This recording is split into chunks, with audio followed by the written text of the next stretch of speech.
Demikian laporan kegiatan dinas dan liputan dinas kami dari Swissville Hotel untuk kegiatan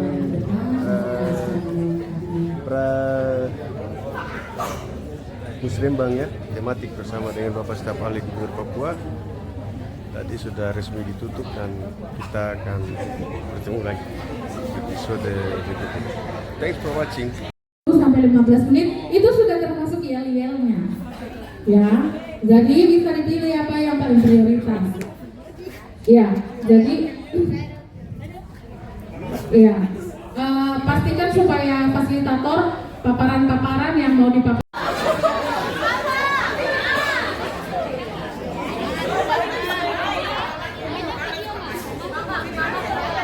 Bro, nanti kamu masuk di sini biar dapat. Iya, mesti masuk di tengah sini biar dapat.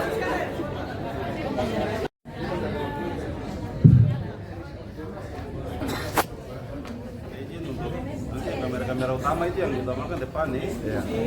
Selamat sore. Sore. Selamat sore. Sore. Selamat sore. Sore.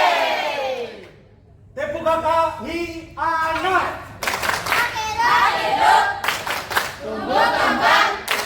Perlindungan. Partisipasi. Yes. Kelompok anak.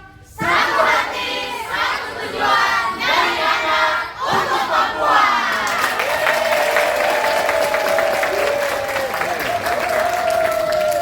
Kesempatan bagi kami kelompok anak, kami akan mempresentasikan diskusi kami selama 2 hari ini. Dan hasil dari diskusi kami selama 2 hari ini itu ada 12 poin yang hasil dari 12 diskusi kami ada 12 poin. Yang pertama akses layanan pendidikan dasar bagi anak, ketenagakerjaan inklusif, fasilitas publik yang inklusif, kekerasan terhadap anak, akses ke layanan kesehatan reproduksi remaja, kesehatan anak, kekerasan terhadap anak, tindak pidana perdagangan anak atau TPPO, anak jalanan dan anak kecanduan iPhone, ganja dan lain-lain, anak tanpa pengasuhan, dan kepemilikan akte kelahiran.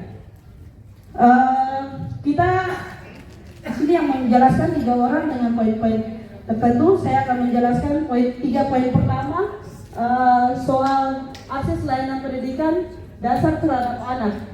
Di sini banyak sekali akses ke layanan pendidikan bagi anak yang belum terpenuhi, mau di sekolah maupun di luar sekolah. Yang untuk di sekolah misalnya UKS, terus sarana dan prasarana seperti mungkin alat kesehatan atau mungkin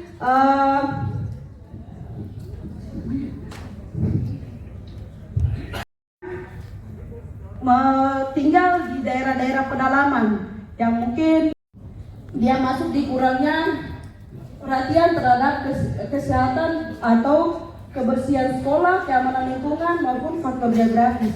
Kenapa saya bilang faktor geografis? Faktor geografis ini dia mempengaruhi anak. Karena kalau misalnya letak sekolah yang jauh atau mungkin jalan yang kurang baik, itu juga bikin anak juga susah untuk mau pergi ke sekolah atau menimbulkan rasa malas bagi anak. Terus yang selanjutnya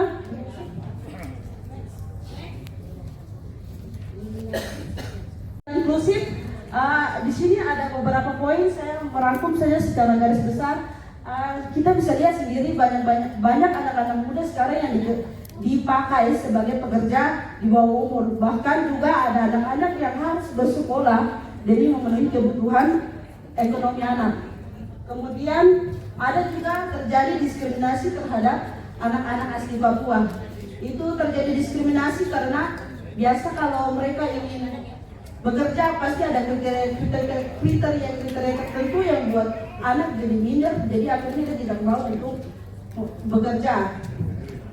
Kemudian untuk pekerjaan di bawah umur biasanya juga faktor dari ekonomi, terus ada juga dari lingkungan, terus atau pergaulan, sehingga kadang-kadang dari pergaulan tuh dia mempengaruhi anak. Jadi dia yang pertama ingin sekolah, tapi karena dia punya lingkungan yang tidak bagus, akhirnya mempengaruhi dia untuk di sekolah saja.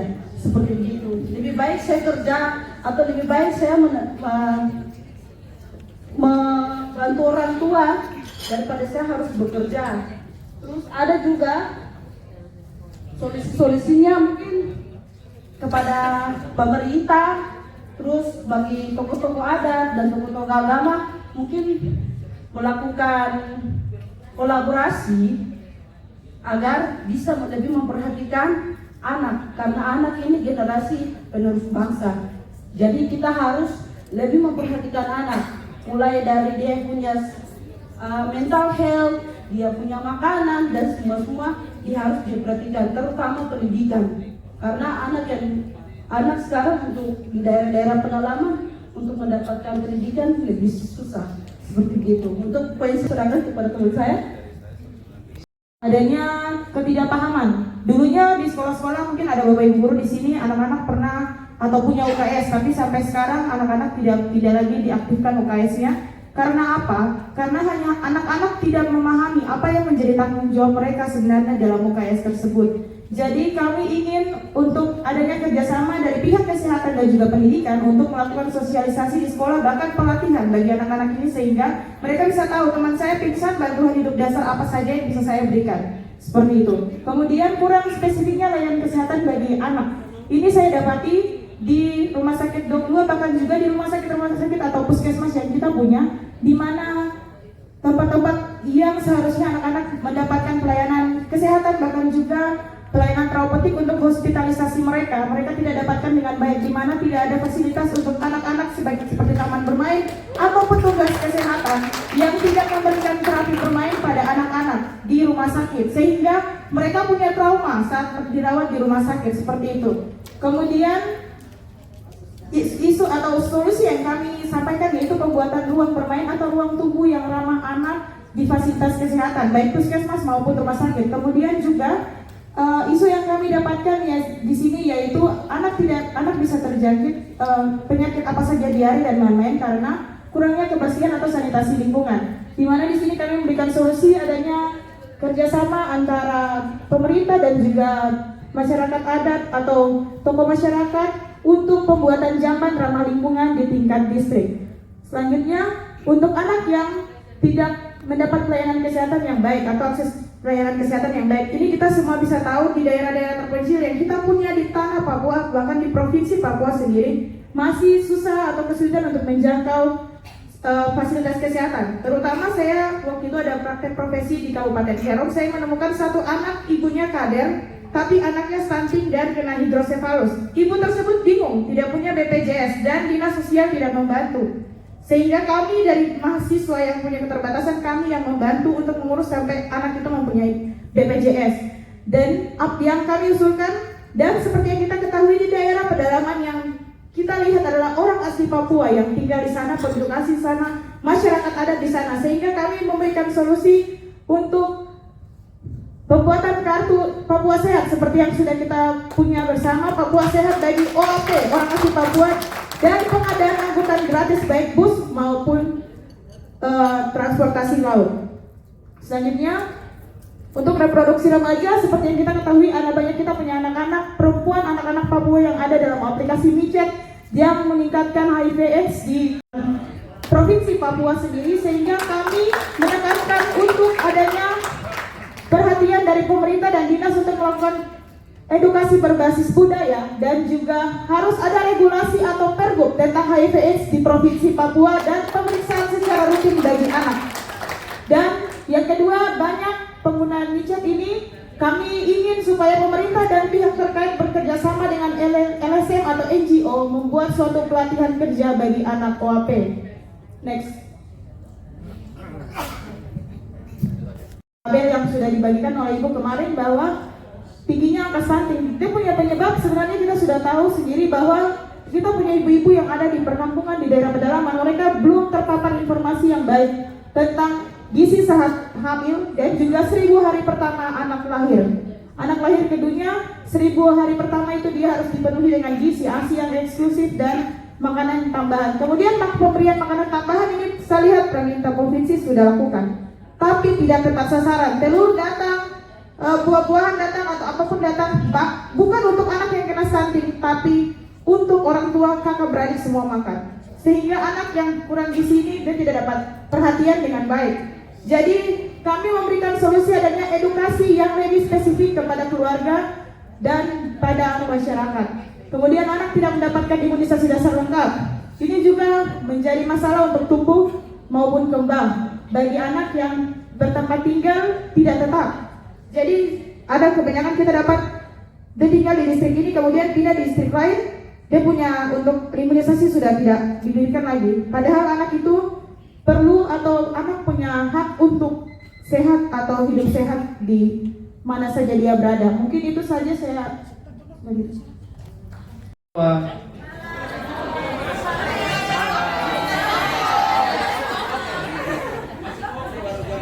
Baik, ini saya langsung saja lanjut ke poin kita yaitu layanan bagi anak. Di sini kami dari kelompok anak sudah membagi beberapa masalah besar, yaitu ada kekerasan terhadap anak, tindak pidana perdagangan anak, anak jalanan, anak aibon, anak ganja dan lain-lain. Ada juga anak tanpa pengasuhan dan kepemilikan akta kelahiran. Nah, tentunya dari kelima masalah ini mempunyai penyebab. Penyebab yang pertama itu ada pembulian, budaya patriarki, faktor ekonomi, lingkungan kurang aman seperti keluarga yang toksik, terus ada sekolah dan masyarakat. Lalu ada orang tua single parent, itu juga menjadi salah satu penyebab. Kemudian ada baby blues. Oke, kita masuk ke penyebab yang pertama dulu. Pembulian. Kenapa kita memilih pembulian untuk menjadi salah satu penyebab dari kelima masalah? Karena kita bisa lihat sendiri di kita punya tempat tinggal ini di lingkungan sekitar, banyak sekali anak-anak asli Papua yang dapat pembulian. Dari pembulian ini bisa terjadi, contohnya kita ambil kekerasan terhadap anak. Contohnya saya punya sekolah, ada anak yang dibully karena dia hitam, terus dia tidak pintar, kemudian dia kasih tahu dia punya mama, saya di sini saya dibully, saya mau pindah saja. Oke, itu pindah. Ketika pindah itu dia mau mencari validasi, dia mau agar saya tidak bisa dibully lagi, saya harus berkuasa di tempat ini. Jadi dia mencari korban baru lagi, sehingga kasus-kasus pembulian, kekerasan terhadap anak itu makin bertambah lagi. Kemudian ada budaya patriarki. Seperti yang kita tahu semua bahwa budaya patriarki itu seperti budaya di mana anak-anak perempuan itu lebih diprioritaskan untuk pekerjaan berat daripada anak laki-laki. Tidak usah jauh-jauh kayak di Indonesia, di Bali sana, itu budaya-budaya patriarki itu masih sangat kentara sekali. Kemudian ada faktor ekonomi. Nah, faktor ekonomi juga ini menjadi salah satu penyebab dari tindak pidana perdagangan anak. Kenapa? Karena misalnya ada satu keluarga nih, dia punya anak perempuan contohnya, atau laki-laki lah. Terus dia punya ekonomi nih, aduh, sangat-sangat tidak memadai. Jadi orang tua itu berpikir kalau bagaimana caranya supaya saya punya uang bisa banyak, saya punya anak ada, oh saya punya anak diganti sekali, dicantik sekali. Itulah yang menjadi tindak pidana perdagangan anak. Penyebabnya itu faktor ekonomi. Kemudian ada lingkungan kurang aman. Kalau untuk lingkungan kurang aman ini sudah masuk pembulian, budaya patriarki dan faktor ekonomi juga sih. Karena kan faktor ekonomi bisa didapati di keluarga, terus budaya patriarki bisa di masyarakat, dan pembulian di sekolah. Kemudian ada orang tua single parent. Kenapa orang tua single parent ini menjadi salah satu penyebab dari kelima masalah yang ada di depan situ? Karena kita lihat di poin ke-6 itu ada baby blues. Baby blues itu bisa terjadi ketika orang tua itu single parent. Kayak mama, dia setelah melahirkan tidak ada perhatian khusus dari dia punya suami. Misalnya kayak dia suami itu kerja di tempat yang jauh, jadi dia merasa saya ini kurang perhatian. Terus saya punya anak rewel terus, saya capek, saya bunuh saja gitu. Langsung kita masuk ke solusi ya. Bagi anak-anak korban pembulian, kekerasan, anak jalanan dan lain-lain. Kenapa kami memilih solusi ini? Karena kami ini anak-anak. Anak-anak itu kalau mau bicara dengan orang tua itu dia akan malu.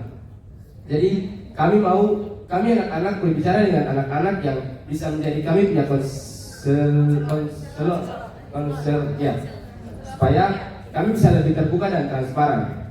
Solusi yang kedua yaitu memberikan pendampingan terhadap korban pembelian. Nah, ini juga salah satu perhatian penting yang harus menjadi sorotan dari pemerintah. Terus yang berikut adalah perlu adanya edukasi di lingkungan keluarga, masyarakat, dan sekolah. Kita tahu bahwa kita punya aturan itu sudah termasuk tegas, tapi kalau tidak ada dukungan dari masyarakat juga sia-sia saja. Karena misalnya di Brazil sana, narkoba itu sangat menyebar luas. Perdagangan anak itu tersebar luas sekali. Meskipun dia punya tindakan hukum yang tegas, tetapi dengan dia punya masyarakat yang faktor ekonominya kurang, itu dong memilih untuk bekerja dengan kelompok-kelompok itu. Jadi ketika ada aparat keamanan yang mau menertibkan masalah-masalah tersebut, justru malah dapat serangan balik dari masyarakat itu sendiri. Oleh karena itu kita perlu edukasi supaya masyarakat itu sadar. Kemudian yang berikut adalah pemerintah memperlakukan sekolah pola asrama. Terus perlu adanya perhatian khusus pemerintah terhadap anak dalam panti. Yang terakhir yaitu tindakan hukum yang tegas bagi pelaku-pelaku kekerasan dan perdagangan serta eksploitasi. Mungkin itu saja dari saya yang bisa saya jelaskan. Terima kasih. Kami juga memberikan solusi bahwa pemerintah harus menyediakan rumah aman bagi anak sebagai komunitas tanpa pengasuhan orang tua. Jadi sekolah berbasis asrama yang kami sarankan untuk anak-anak jalanan yang aibon, bahkan yang lain-lain. Seperti itu. Iya, terima kasih, itu dari kami kelompok anak. Salam dari anak untuk Papua yang luar biasa. Selamat sore.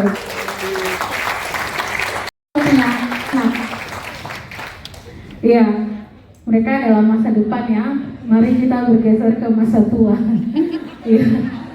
Kelompok yang berikut yang akan presentasi yaitu dari kelompok lansia. Sebelum saya presenternya untuk maju ini, silahkan. Ya. Tim lansia. Pada anggota kelompoknya, presenternya bahwa kita punya 15 menit. Iya ya Bapak. 5 kelompok 15 menit.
Tim dari lansia.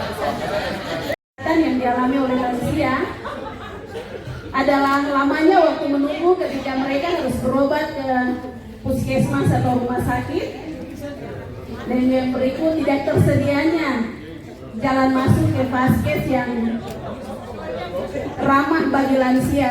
Ketika hujan mungkin jalan itu licin, itu penyebabnya adalah kurang pemahaman dari petugas loket atau petugas pendaftaran. Itu yang pertama. Masalah jalan itu, jalan yang licin ketika masuk adalah kurangnya pemahaman dari SKPD terkait tentang manfaat dari jalan masuk itu ketika mereka harus berobat dan melewati jalan itu ketika licin. Yang berikut adalah tidak tersedianya pelayanan UGD 24 jam di puskesmas ketika pasien sakit dan masih bisa berjalan, dan juga bagaimana tidak bisa menggunakan BPJS dalam pembiayaan pengobatan karena tidak ada rujukan dari puskesmas. Penyebabnya adalah kurangnya tata kelola dari layanan kesehatan atau puskesmas maupun rumah sakit terkait, dan juga tidak tersedianya air bersih di toilet, dan itu sangat menyulitkan. Kurangnya pemahaman dari layanan kesehatan, dan masyarakat umum yang tinggal di sekitar tempat layanan kesehatan itu mereka harus datang menggunakan air bersih di situ, sehingga itu sangat menyulitkan ketika lansia harus ke toilet yang kotor. Yang berikut tidak tersedianya hand dryer atau pegangan untuk pengaman di jalan maupun di dalam toilet. Penyebabnya adalah petugas tidak memahami. Yang berikut adalah tidak tersedianya prioritas pendaftaran bagi lansia yang dirujuk dari luar. Penyebabnya adalah pasien rujukan mendaftar dan digabungkan dengan pasien umum. Tingginya pungutan biaya layanan jemput pasien emergensi dari rumah. Penyebabnya ketika keluarga pasien minta bantuan, mereka harus mengeluarkan biaya untuk membayar ongkos BBM maupun tip bagi supir ambulans. Tingginya pencemaran udara karena sampah. Penyebabnya kurangnya kesadaran dari masyarakat tentang pengelolaan sampah dan tidak tersedianya bak sampah keliling. Yang berikut rendahnya kenyamanan rawat inap bagi lansia karena tidak tersedianya aturan pembatasan jumlah pengunjung. Yang berikut terbatasnya akses informasi tentang pemeriksaan berkala.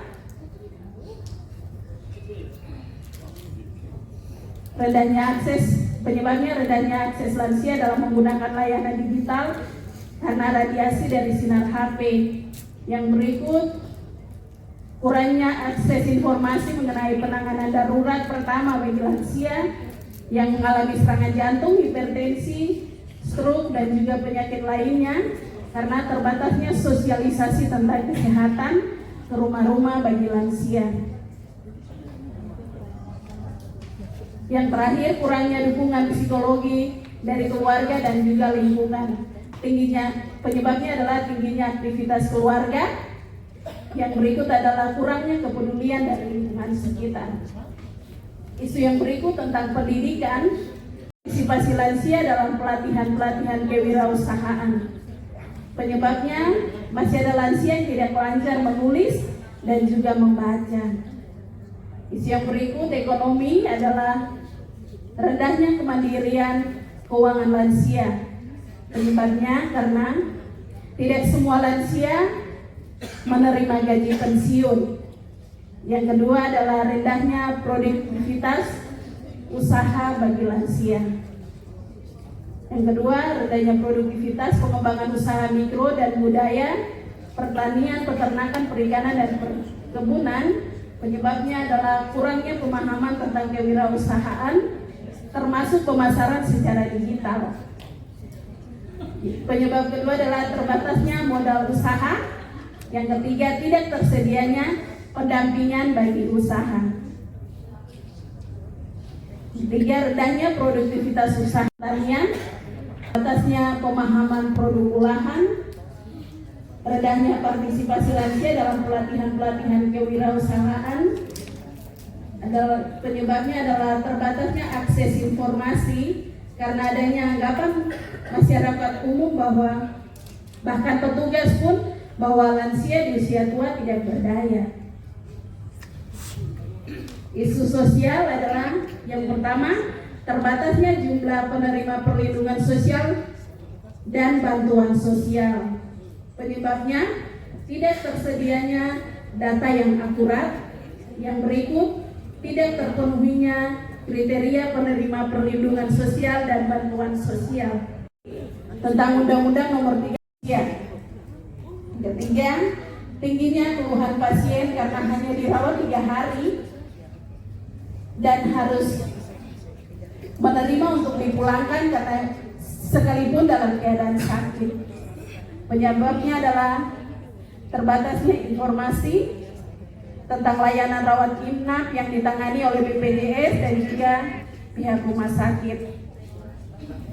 Tidak tersedianya prioritas bagi rendahnya kelayakan transportasi umum roda 2 maupun roda 4 karena rendahnya implementasi Undang-Undang Nomor 22 Tahun 2009 tentang lalu lintas dan angkutan jalan. Yang kedua, tingginya pelecehan terhadap penumpang angkutan umum. Penyebabnya kurangnya keamanan bagi penumpang transportasi umum dan juga roda 2 bagi lansia.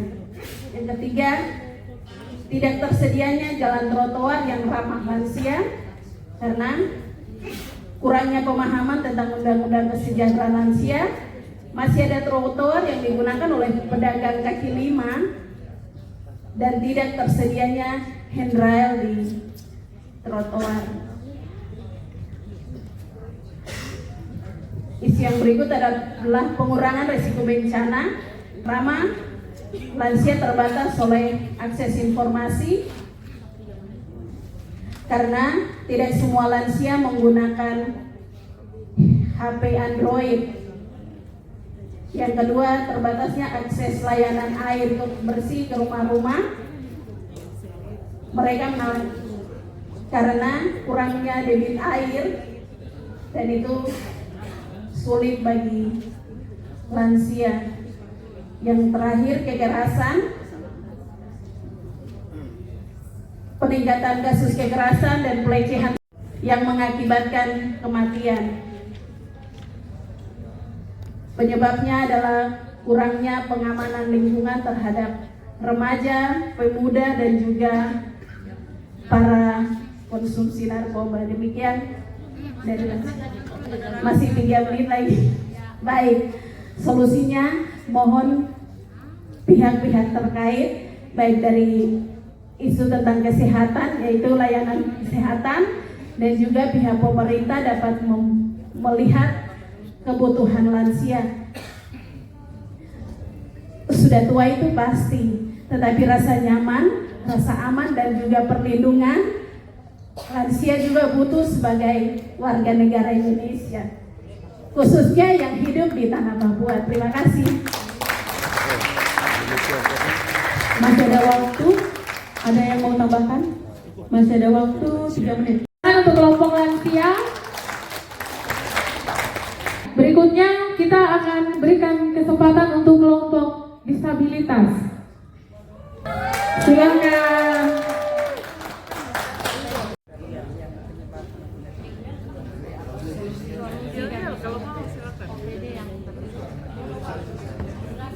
Ya. Terima kasih. Assalamualaikum warahmatullahi wabarakatuh. Salam. Ya, keempat perwakilan yang kami hormati, perkenalkan saya Irwanto Pairungan dari perwakilan sekolah dan Daniel Wilson Puyo dari Lembaga Kesejahteraan Sosial BSI Papua. Kami berdua akan berkolaborasi dalam mewakili disabilitas untuk menyampaikan program-program yang sudah kami finalkan tadi. Mohon kepada teman-teman disabilitas seperti ini sedikit, sebentar, mungkin bukan sedikit, sebentar. Iya, kami tidak terlalu banyak, hanya cuma 1 saja. Inklusi ya, dengan bahasa isyarat.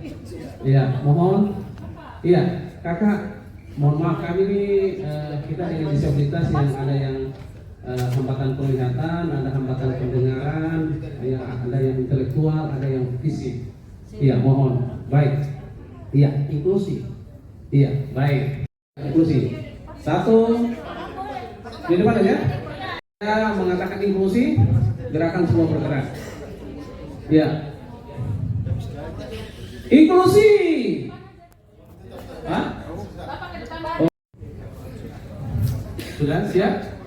Ya. Siapa kita? Papua. Siapa kita? Papua. Papua. Inklusi. inklusi. Terima kasih. Silakan duduk sebentar aja. Iya. Iya, baik, tepuk tangan buat salaman. Kami mohon maaf, hanya garis besarnya saja dari setiap isu itu yang akan kami tampilkan. Boleh ya? Baik. Yang pertama ini ada 8 isu. Saya pikir isu semua ini sama dengan yang sudah dipresentasikan oleh kedua kelompok. Kesehatan, perekonomian, sosial dan budaya, infrastruktur, dasar dan konektivitas, kekerasan terhadap penyandang disabilitas, perempuan dan anak, partisipasi masyarakat, itu isu yang kami tambah tadi. Dan terakhir, pengurangan risiko bencana, inklusif dan adaptasi perubahan lingkungan. Yang pertama, pada pendidikan, permasalahan yang kita hadapi di lapangan, kesehatan, ketersediaan tenaga medis. Jadi yang pertama, layanan rehabilitasi masih sangat terbatas, Bapak Ibu, di puskesmas, di rumah sakit daerah itu sangat terbatas. Kedua, tenaga medis dengan kompetensi disabilitas seperti dokter rehabilitasi medik, fisioterapis atau terapis okupasi itu masih sangat minim. Ketiga, tenaga kesehatan, dokter, tenaga medis tidak memahami pasien tuli ketika konsultasi kesehatan dan lain-lain. Nah, solusi, ini permasalahan. Solusi yang kami ambil yang pertama, revitalisasi layanan rehabilitasi dan terapis di rumah sakit. Itu otomatis. Karena rumah sakit itu sudah ada, kita mungkin ada perubahan-perubahan yang harus dilakukan di situ. Kedua, formasi tenaga medis dengan kompetensi dasar. Formasi artinya ya CPNS ini dalam artian, atau mungkin sekarang kalau P3 CPNS. Yang ketiga, peningkatan kompetensi tenaga kesehatan dalam komunikasi inklusif, dan OPD yang dituju di sini tentunya adalah dinas kesehatan. Tetapi di setiap isu yang kami bahas, BPRINDA kami tidak lepas. Ketiga, MRP kami tidak lepas. Komisi 5 kami tidak lepas. Mereka harus ada di setiap isu itu. Tepuk tangan dulu Bapak Ibu. Ya, lanjut. Yang kedua, pendidikan. Ya, pendidikan ini menuju Papua yang cerdas. Yang topik yang menjadi topik unggulan kami, minimnya sekolah luar biasa dan sekolah inklusi di Papua. Nah, ini permasalahannya begini Bapak Ibu.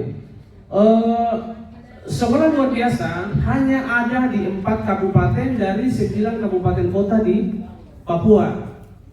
Belum ada di Terong, belum ada di Kabupaten Jayapura, di Kabupaten Sarwi dan Kabupaten Mamramoraya dan Sudiori. Ya. Kedua, sekolah inklusi ya belum tersebar di daerah-daerah tersebut. Ini permasalahan yang kita hadapi. Sehingga ke depan solusinya adalah pengembangan pembangunan sekolah luar biasa di kota kabupaten. Ya, kita mengacu kepada PP nomor 70 tahun 2010 tentang pengelolaan dan penyelenggaraan pendidikan. Nah, transportasi sekolah reguler sebagai sekolah inklusi. Jadi Bapak Ibu, ketika sekolah reguler dijadikan sekolah inklusi bukan berarti bahwa nomenklaturnya dirubah. Inklusi adalah sebuah pendekatan, inklusi adalah sebuah filosofi di dalam pembelajaran. Jadi bukan berarti anak-anak dengan disabilitas semua lari di situ, tidak. Itu pun juga dibatasi. Maksimal di dalam satu kelas itu harus ada 2 anak untuk 1 GPK, guru pembimbing khusus. Lanjut, penyediaan guru pembimbing khusus otomatis itu melalui formasi CPNS atau P3K, peningkatan kapasitas guru, pengembangan modul pendidikan inklusi, penguatan regulasi daerah, perlu membuat grand design terkait pendidikan inklusi di Papua, perlu ada pilot project di beberapa sekolah khusus di 5 kabupaten itu minimal. Dan yang bertanggung jawab di sini paling utama dinas pendidikan. BPRINDA juga harus ada MRP dan DPRP khusus di Komisi 5. Lanjut yang ketiga,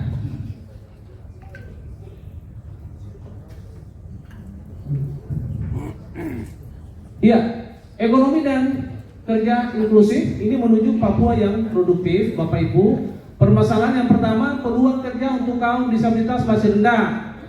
Kaum disabilitas masih banyak mendapatkan diskriminasi di tempat-tempat kerja. Kemudian kaum disabilitas kurang mendapat modal usaha.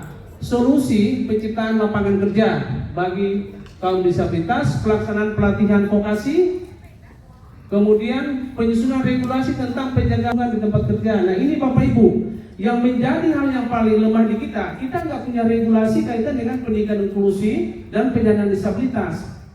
Harusnya ada regulasi itu dalam bentuk Pergub atau Perbuk, turunan dari Undang-Undang Nomor 8 Tahun 2016 tentang penyandang disabilitas. Ya, yang kuat ketika program itu kita ajukan ke pemerintah daerah. Lanjut pemberian modal usaha, asistensi dan advokasi terhadap produk usaha penyandang disabilitas. Kemudian pendirian pusat kerajinan dan promosi produk Papua inklusif, pendirian unit layanan disabilitas di bidang ketenagakerjaan. Ya, itu sementara yang saya sampaikan. Selanjutnya akan disampaikan oleh Pak Daniel. Silakan Bapak. Dan topik yang berikut di sini terkait dengan infrastruktur dasar dan konektivitas. Iya, jadi yang menjadi permasalahan dari kami teman-teman disabilitas itu akses layanan publik di kantor atau lembaga pemerintah di seluruh OPD belum ramah disabilitas. Iya, kita lihat di setiap kantor-kantor itu masih banyak tangga-tangga, bahkan di tempat-tempat ibadah juga. Jadi sangat minim sekali. Jadi kita melihat di sini yang menjadi solusi perlu adanya sosialisasi bangunan ramah disabilitas di instansi publik dan juga revitalisasi fasilitas umum yang rusak ataupun tidak ramah disabilitas. Iya, dan penyediaan sarana dan prasarana inklusif di layanan publik atau disabilitas corner, penyediaan data penyandang disabilitas yang akurat, dan juga audit aksesibilitas pada layanan publik. Ya. Dan yang permasalahan yang kedua di situ, data disabilitas belum akurat sehingga layanan belum menyesuaikan dengan kebutuhan kaum disabilitas. Ya, jadi kami kemarin lihat data yang ditampilkan itu cukup beragam dan sangat mungkin tidak sesuai dengan data yang kami selama ini jalani. Data dari KPU, data dari dinas sosial lain, dari Dukcapil lain. Jadi ini data belum ada sinkronisasi data. BPS punya beda. Jadi pembangunan yang dilakukan belum tepat sasaran berdasarkan data itu. Jadi belum tahu spesifikasi teman-teman yang beragam disabilitas netra berapa, dansa berapa, tuli. Jadi ini menjadi PR kita bersama. Kami berharap bahwa kegiatan ini ada usulan yang masuk menjadi solusi bagi kami penyandang disabilitas. Ya, dan yang berikut terkait dengan sosial. Ya, sosial, layanan sosial atau jaminan perlindungan sosial. Ya, yang menjadi permasalahan di sini data terbilang bagi penyandang disabilitas belum sinkron. Ya, yang tadi sudah disampaikan. Jadi yang berikut penyediaan BPJS tidak berjalan dengan baik atau validasi data dan juga keterbatasan anggaran untuk jaminan perlindungan sosial. Dan yang berikut biaya bantuan yang diberikan tidak cukup. Bantuan sering tidak sesuai kebutuhan karena tidak ada pendampingan dan pendataan serta monitoring keberlanjutan. Ya, yang kami lihat menjadi solusi di sini, pemerintah atau OPD terkait bisa jemput bola untuk ketersediaan data pilah dengan keteraksesan dengan jaminan perlindungan sosial. Dan juga perlu adanya sosialisasi BPJS Tenaga Kerja dan Kesehatan. Dan kami berharap ini ada kartu penyandang disabilitas di Provinsi Papua. Dan jadi di kartu itu bisa mengcover teman-teman yang tidak hanya BPJS Kesehatan, tetapi kartu ini bisa teman-teman pakai untuk mungkin biaya obat mungkin bisa dikurangi atau ada kekhususan seperti itu. Jadi kami berharap lewat apa yang kami sampaikan ini bisa terrealisasi nanti. Karena pertemuan seperti ini bukan kali ini saja, tapi kami sudah beberapa kali ikut dari penyandang disabilitas. Kami sering ikut dengan kegiatan-kegiatan begini, cuman belum ada realisasi yang kami rasakan. Jadi kami berharap mungkin ini menjadi langkah awal untuk kita bersama untuk lebih maju ke depan. Iya. Baik, selanjutnya di sini yang pengurangan risiko. Iya, risiko. Iya, yang menjadi permasalahan teman-teman penyandang disabilitas ketika terjadi bencana, mereka tidak tahu harus melakukan apa. Jadi ini juga perlu adanya sosialisasi dari BPBD, dari dinas sosial atau instansi-instansi terkait untuk bagaimana mau melakukan simulasi-simulasi pertolongan-pertolongan pertama pada setiap bencana yang terjadi supaya ini rentan sekali.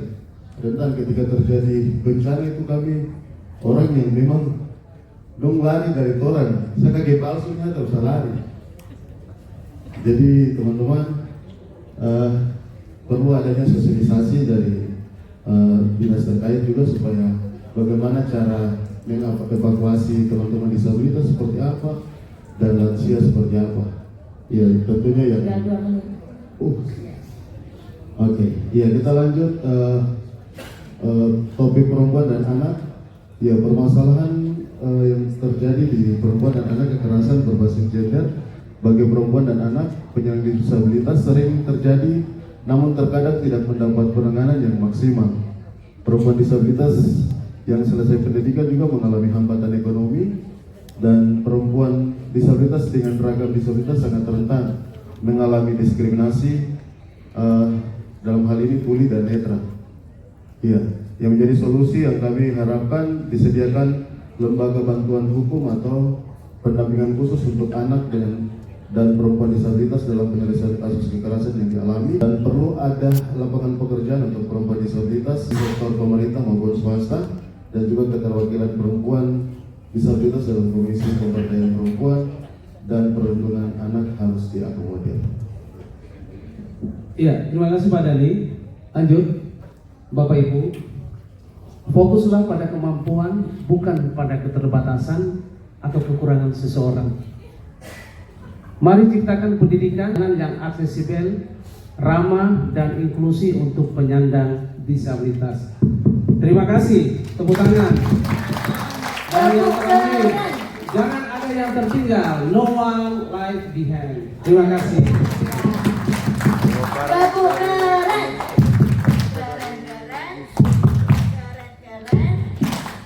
Keren. Ya, 10 menit kemudian kita tutup. Oke, mau kelompok yang mana ini? Ada. Oke. Perempuan. Oke. Mari kita sambut kelompok. Kita masuk di tim berikut dari tim tokoh perempuan. Ada yang ya? Oke. Perempuan.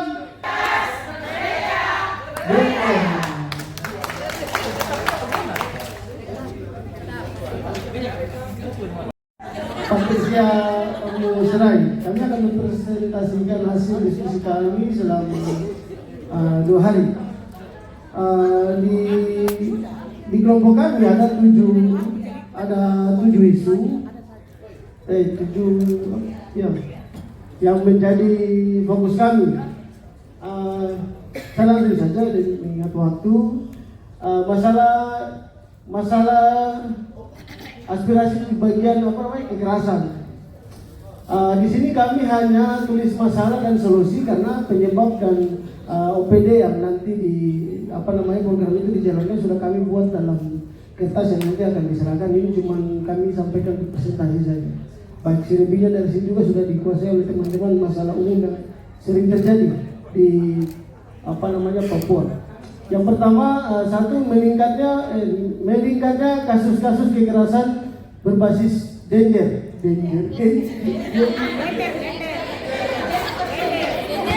Kekerasan terhadap perempuan, fisik, emosional, ekonomi, sosial, kekerasan berbasis online.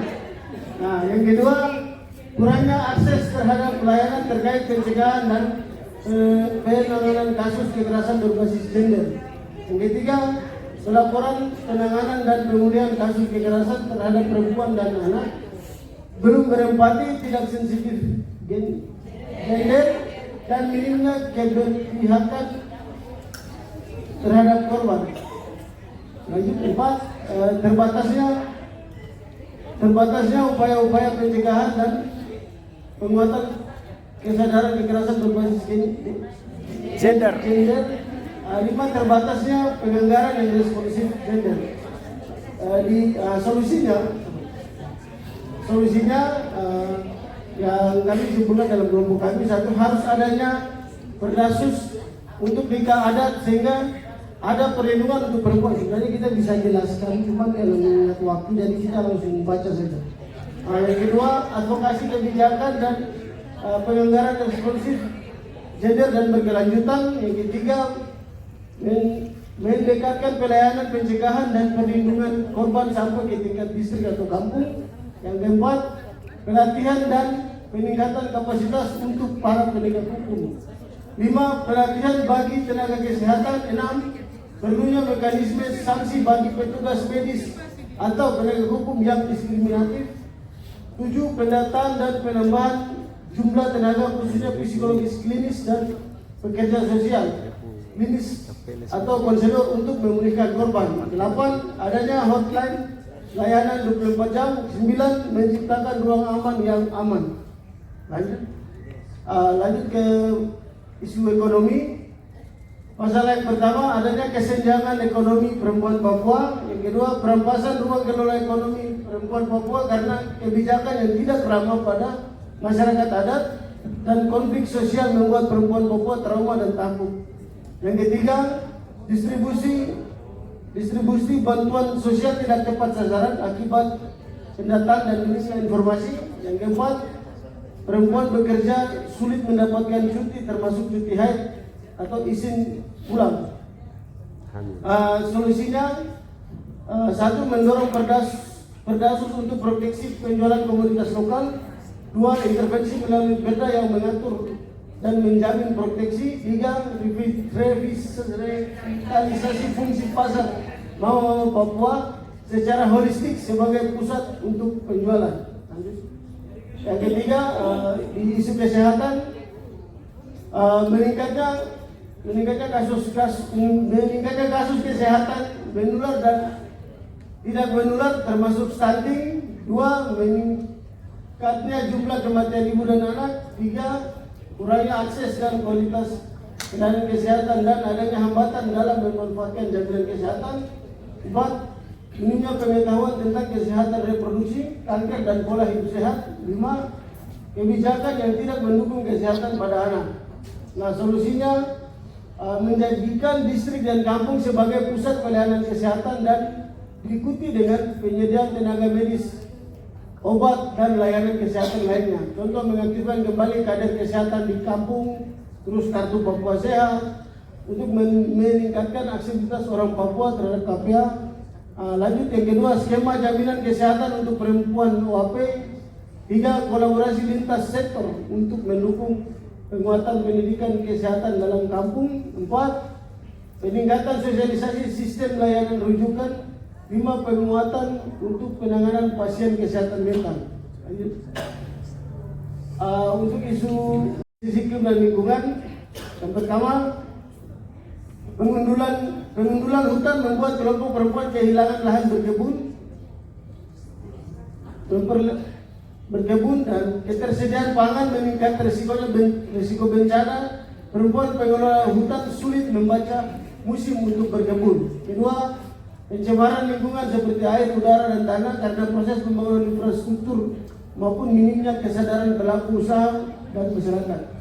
3, manajemen pengelolaan sampah yang berkelanjutan belum berjalan dengan baik, mencakup manajemen penggunaan sampah, penggunaan lokasi TPA yang berdekatan dengan pemukiman warga. Lanjut ke solusi. 1, perda atau aturan terkait pembuangan sampah dengan mekanisme sanksi yang harus jelas. 2, manajemen pengelolaan sampah dan air bersih yang terintegrasi dan berkelanjutan sehingga tidak merugikan masyarakat sekitar. 3, menguatkan edukasi untuk meningkatkan kesadaran terkait air bersih, krisis iklim dan mitigasi bencana. 4, pembatasan untuk perusahaan-perusahaan kayu maupun yang melakukan eksploitasi lainnya. 5. Revitalisasi hutan mangrove dan sagu. 6. Penguatan kapasitas pemerintahan kampung, masyarakat adat dan perempuan tentang pengelolaan hutan. Ini lanjut. Akan dilanjut oleh teman saya. Dan penjelasan terkait skema dan mekanisme beasiswa dan pendidikan dalam kerangka otsus. Kemudian yang kedua adalah kurangnya akses dan partisipasi perempuan terhadap pendidikan non formal, mulai dari kampung, distrik, kabupaten, kota, dan provinsi. Dan masalah yang ketiga adalah minimnya tata kelola dan transparansi kebijakan dan penganggaran pendidikan. Nah, solusi yang kami dapatkan adalah dengan pemberian beasiswa dengan skema dan mekanisme yang adil terhadap orang asli Papua, mulai dari pendidikan gratis untuk orang asli Papua, khususnya di level pendidikan dasar, pemenuhan hak anak di situasi jalanan, panti asuhan, dan juga dalam situasi broken home untuk mendapatkan pendidikan. Nah, kemudian pembekalan juga dari awal persiapan perkawinan supaya orang tua juga bisa ikut bertanggung jawab untuk mendidik anak-anaknya. Dan yang ketiga yaitu memperkuat kurikulum lokal atau basis adat untuk penguatan pendidikan. Yang keempat yaitu peningkatan pelatihan calistung hingga ke kampung. Yang kelima, pengadaan pendidikan ramah anak untuk belajar seksualitas lewat visual. Dan yang keenam adalah mendorong akses pendidikan vokasi untuk anak perempuan dan perempuan. Baik, untuk isu infrastruktur, masalah yang pertama adalah minimnya infrastruktur pelayanan dasar yang ramah perempuan dan anak. Kemudian yang kedua adalah infrastruktur di institusi pemerintahan yang tidak ramah terhadap perempuan dan anak. Yang ketiga adalah pembangunan infrastruktur perumahan, gedung pemerintahan, dan bangunan lainnya yang tidak memperhatikan tata kota. Masalah yang keempat yaitu banyaknya pembangunan infrastruktur maupun ekonomi yang tidak berbasis kearifan lokal, namun justru mengikis kearifan lokal. Nah, solusi dari masalah tersebut yang pertama adalah pelibatan perempuan dalam perencanaan pembangunan mulai dari level kampung, distrik, kabupaten, dan kota hingga provinsi. Yang kedua adalah integrasi PUG dalam kebijakan pemerintah dan berjalannya proses evaluasi monitoring basis GEPSI. Yang ketiga adalah memastikan teknologi pembangunan yang adaptif dan ramah perempuan dan anak. Yang terakhir, untuk isu partisipasi, masalah yang pertama adalah minimnya akses dan partisipasi perempuan dalam politik karena berbagai hambatan baik secara kultural maupun struktural. Yang kedua adalah minimnya ruang partisipasi bagi kelompok rentan maupun pemangku kepentingan di luar pemerintah daerah seperti LSM.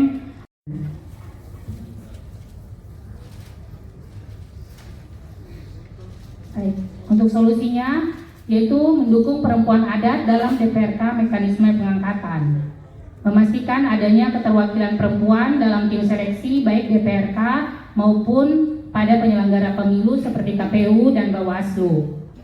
Yang berikut, mendorong aksesibilitas pendidikan politik untuk perempuan-perempuan, bukan hanya mereka yang akan mencalonkan diri untuk pemilu, dan memastikan partisipasi bermakna perempuan dalam penyusunan indikator pembangunan basis GEPSI. Dan mendorong adanya forum pramusrembang di tingkatan kampung khusus untuk perempuan. Dan juga membangun sistem pendukung bagi kepemimpinan perempuan di ruang politik, yaitu dengan pengembangan kapasitas, skill, pengetahuan jaringan, dan memaksimalkan peran dan fungsi organisasi payung perempuan yang secara khusus melakukan advokasi kebijakan dan penganggaran. Organisasi ini harus terdaftar oleh Kesbangpol, bekerja juga di lintas sektor di adat, agama, pemerintahan dengan SOP yang terarah. Dan yang terakhir, mendorong kembali pertemuan rutin lintas pemangku kepentingan untuk koordinasi advokasi perempuan dan anak. Baik. Semangat. Para materi dan solusi dari perempuan. Semangat. Kita ucapkan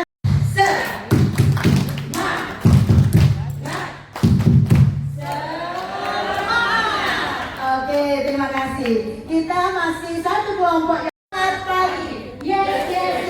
Kita ada 5.000 orang di sini, agak lebih ramai.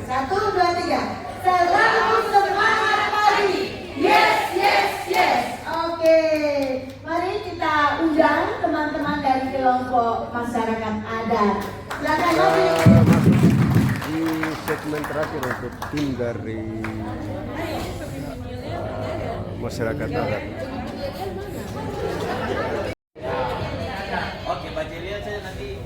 Tadi dari kelompok yang ada yang muncul dari awal sampai terakhir tadi banyak muncul isu kartu Papua Sehat ya. Nah, apakah kartu Papua Sehat juga muncul di kelompok adat? Silakan.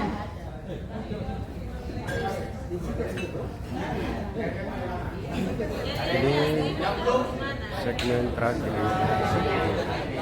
kegiatan acara penutupan Pramuslim Bang tematik gender bisa kita sosial dari tim masyarakat adat.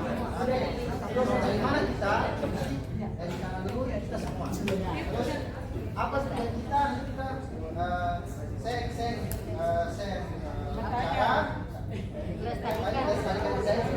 Semua. Oke. Terakhirnya Latihan dulu. siapa kita? Dari mana kita? Apa tujuan kita? Melestarikan budaya, jaga alam, junjung martabat. Masyarakat adat, kuat dan bermartabat. Kalau bukan sekarang, kapan lagi? Kalau bukan sekarang, siapa lagi? Yes, yes, yes. Yel luar biasa dari tim masyarakat adat. Poin-poin yang hukum dari bahasan kami sudah membagi bangunan dan hak wilayah.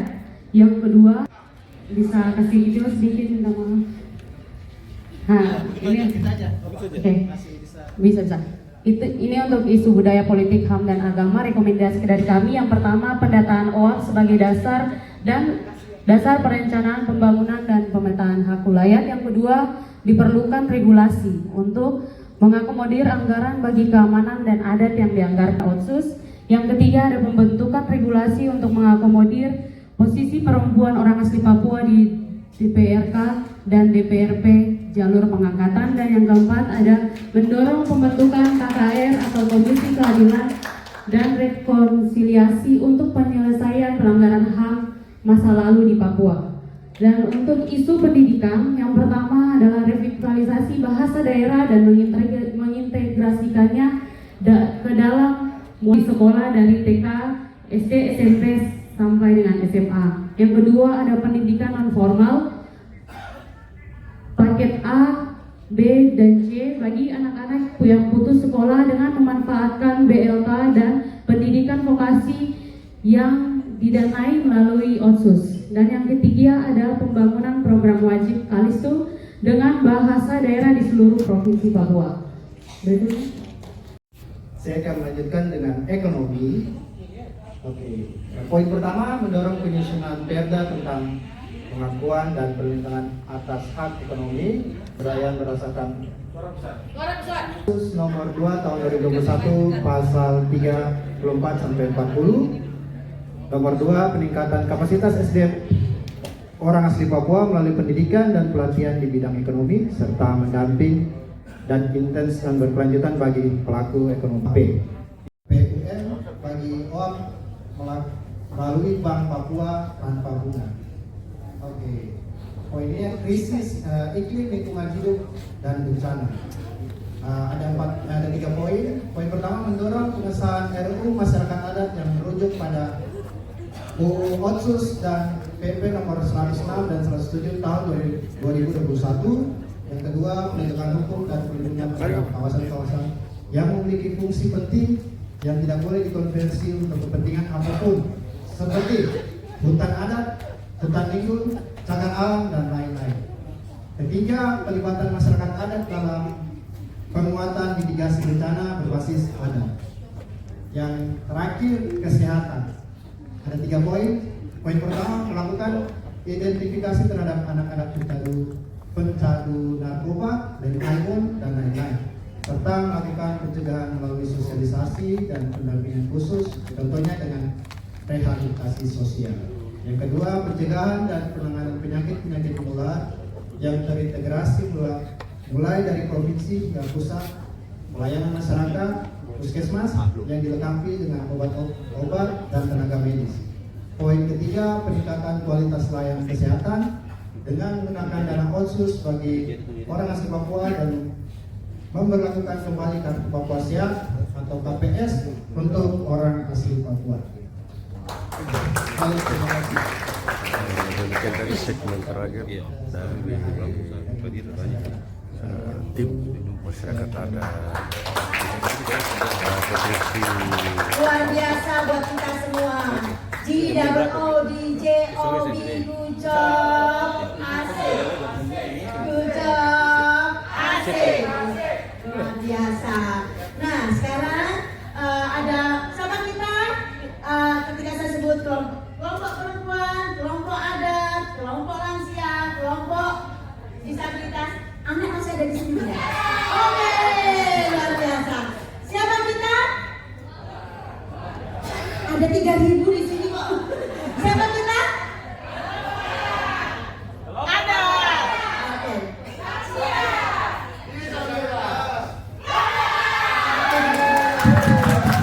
Terima kasih presentasinya yang luar biasa. Kita kembalikan ke Pak Center untuk penutupan.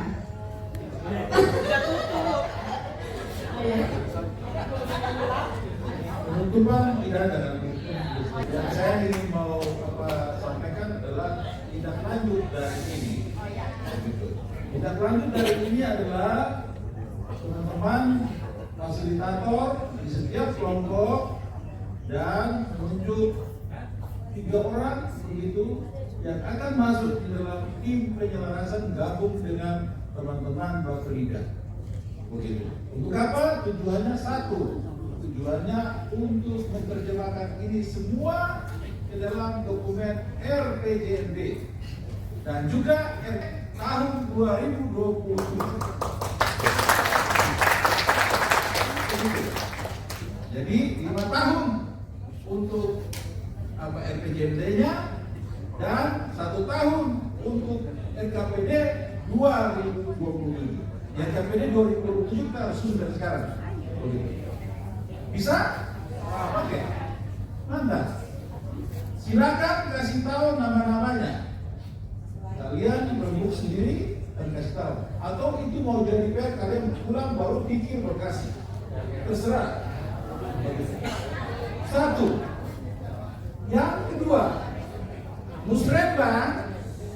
musrebang akan dilakukan di bulan Januari tahun depan.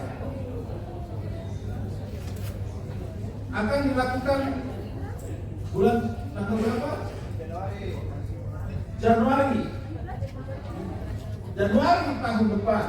Untuk itu, tadi dalam diskusi mereka-mereka Kita masuk ini di semua perlu segmen hadir. terakhir, ada sedikit arahan masukan dari Bapak Seter. Terus nanti hari Selasa ada konsultasi publik Ranwal RPJMD hari Selasa minggu depan. Begitu. Waktu nanti kita kasih tahu. Itu terlibat langsung. Jadi bukan orang bicara tentang kalian, tapi kalian bicara tentang kalian dan kalian dengar. Betulkah ini sudah masuk ini? Jangan-jangan ini sebagai alat legitimasi saja. Tidak boleh sama sekali. Saya sudah bilang sejak pertemuan awal bahwa ini bukan forum untuk legitimasi masyarakat sipil dan kelompok rentan. Kepala Bapeda dan jajarannya semua setuju. Karena itu menerjemahkan pokok-pokok pikiran Bapak Gubernur dan Wakil Gubernur dalam kampanye. Untuk itu, silakan sepakati dua kelompok yang masuk di penyelarasan. Tidak begitu, kalau ini semua dalam tim penyelarasan, toh. Yang kampungnya sudah sepakati ini, yang 3 orang itu kawal. Silakan tentukan nama-nama, 1 fasilitator, co-fasilitator masuk dan tambah 3 orang. Ya. Jadi artinya 5 setiap kelompok. Bisa begitu? Oke. Silakan kembali bicarakan, lalu kasih nama. Mau kirim besok pagi kah? Atau mau tentukan sekarang? Tidak jadi masalah. Ibu Maria, untuk kafe? Iya, nanti Bapak kita usul pada acara. Oke, saya kasih kesempatan kepada Pak Yohan untuk sampaikan.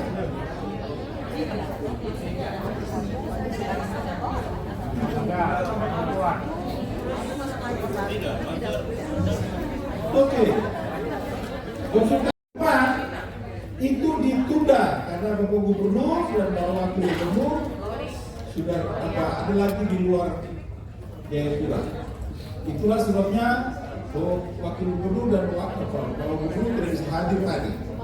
Jadi mereka berdua minta untuk sampai minggu besok lagi, begitu. Nah nanti nama-nama sudah ada, kontak semua sudah ada, kita akan hubungi Bapak Ibu untuk nanti berpartisipasi di konsultasi publik berikut, di konsultasi berikut Ranwa.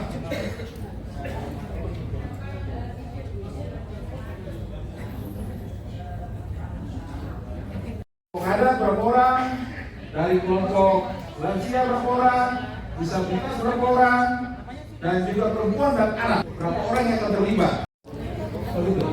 Setiap kelompok bisa. Hari tadi di segmen terakhir kita sudah mendengarkan masing-masing pemaparan visi dan misi dari masing-masing tim yang ada pada disabilitas masuk dalam tim penyelenggaraan.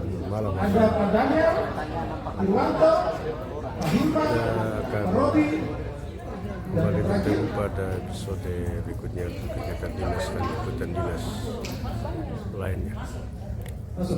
Thanks for watching. Assalamualaikum warahmatullahi wabarakatuh. Om Swastiastu, Namo Buddhaya, salam kebajikan. Salve, salve, salve.